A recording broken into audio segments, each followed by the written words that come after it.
Hello guys, in this episode I'll show you how to use very old lenses on your Canon camera.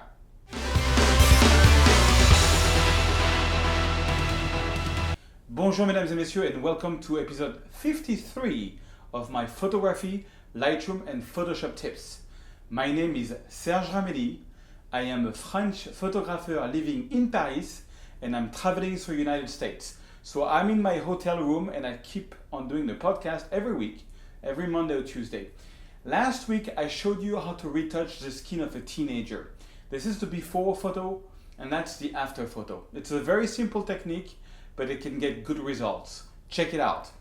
This week I'm not going to show you a tutorial on retouching. I want to show you a trick which could be very interesting.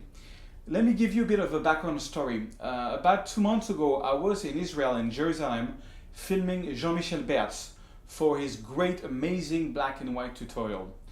And he was shooting with 2 lenses. What he was shooting, it's not exactly this one, but it's the concept. He was shooting with a 20mm and with a 35mm prime.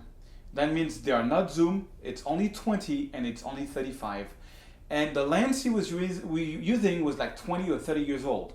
It's like a Nikkor 35mm. And the photo was super sharp. Also, he was shooting everything at f32. And you know that normally lenses at f32 can give you aberration, vignetting, really weird stuff. So I got really curious. And I searched the web to find out how can you use old lenses on Canon cameras, because I'm not a Nikon guy, he's Nikon. And I found out a new world that I didn't know about, and which is very good if you're short on money. This is the idea. Now, this lens, for example, is this is a what? This is a 35mm that opens at 2.8 and goes to f22. And this lens I bought for $30 on eBay. Now, I must say I was a bit disappointed because I found the photo was not as sharp as my modern $1,000 lens, but just about. But boy, $30, okay? This lens was a bit more expensive, but I'm sure you can find better. This is a 20mm lens, and I bought it for about $200 on eBay.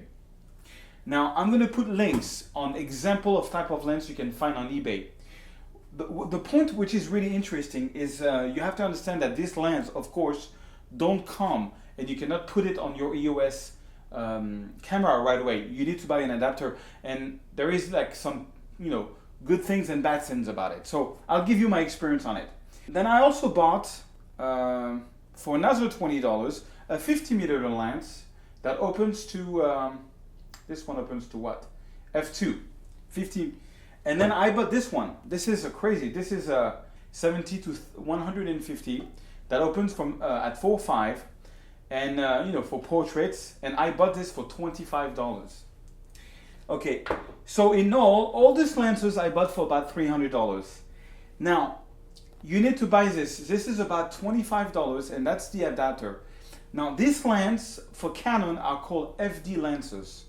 Okay, and this is an FD to EOS adapter. Now, how does it work? Well, it's pretty straightforward. You just take the lens. The adapter has got 2 sides. One which is empty and one which is full. The empty side goes on the lens. You just put the red with the red. It took me some while to figure it out. Oh, one thing also, you have to put lock, open, and the reds against the reds, and just turn it around. So you mount it first on the lens, and then you put it on the camera. Now, if you want to shoot, when you shoot, what you do is you're going to first decide, so the best way to shoot is to shoot manual. You go into manual, you decide your aperture with this. Now, of course, no autofocus is going to work. The whole idea is to find a lens that's going to give you a nice photo.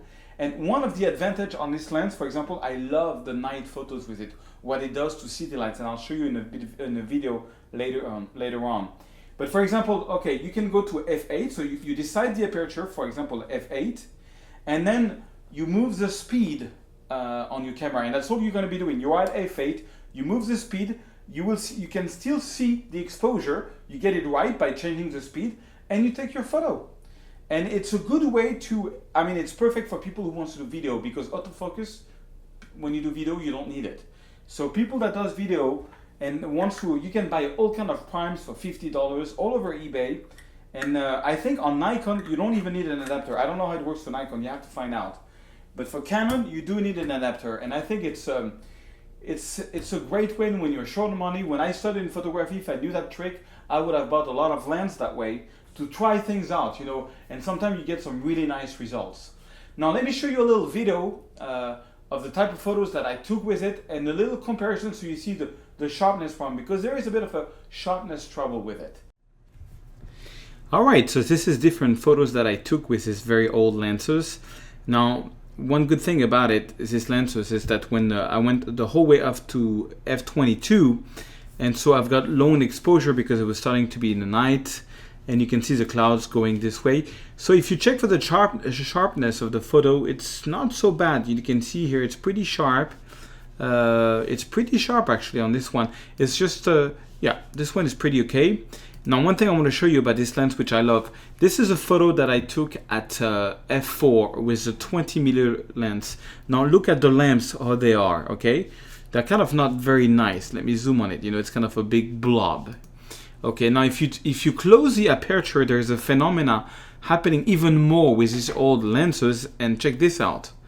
Look how the lamps here now, it makes little stars. I love that. I think it's a lot nicer, you know. So this is night photos. It's doing a good job at night. This is another night photo. Well, right now, let Lightroom load it, and yeah, it's also one thing about this lens is because it's primes, it does not have so much distortion, like wide angle distortion. Okay, for some reason this one doesn't want to come sharp. Okay, that's fine. We'll go to the next one. Oh, this one, this is interesting. This is my stepmother that I took with the 70 to 150 lens that I bought like for $30. You see it's got a swallow depth of field. It's actually pretty sharp. I didn't retouch it. That's just straight off the camera. It's a bit soft, but you know, I mean, if you don't have much money, and you want to get a 70 to 200 for $40, you know, go for it. You know, I think it's interesting. And this is a day photo that I took with the 20mm lens also. One thing I forgot to say in the video, it's got a little crop factor. I think it's a 1.23 crop factor. This is my first test with it. I just, yeah, if you're short on money and you want to get all kind of lens, you know, you got the point. That's I think it's a smart move. Last but not least, I want to show you a little clip I did with some of the reviews I got of Jean-Michel Bert's tutorials. I think it's pretty interesting, and I encourage you to buy it if you did not, because it's really a very simple way to make black and white.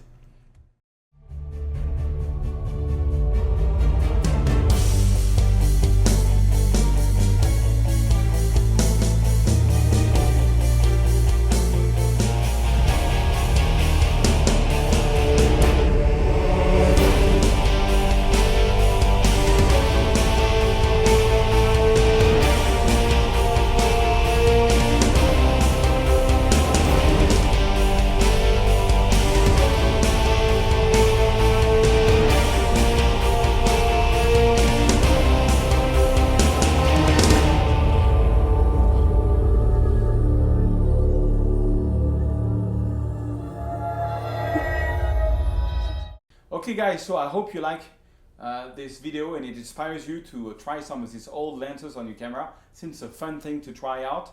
And yeah, I also showed you this little clip about Jean-Michel Bert's photography. If you did not check that tutorial, I know it's a bit a more expensive tutorial, but honestly, it can change your workflow forever, for black and white, but maybe also color. Now, one thing I want to point out, it's very easy.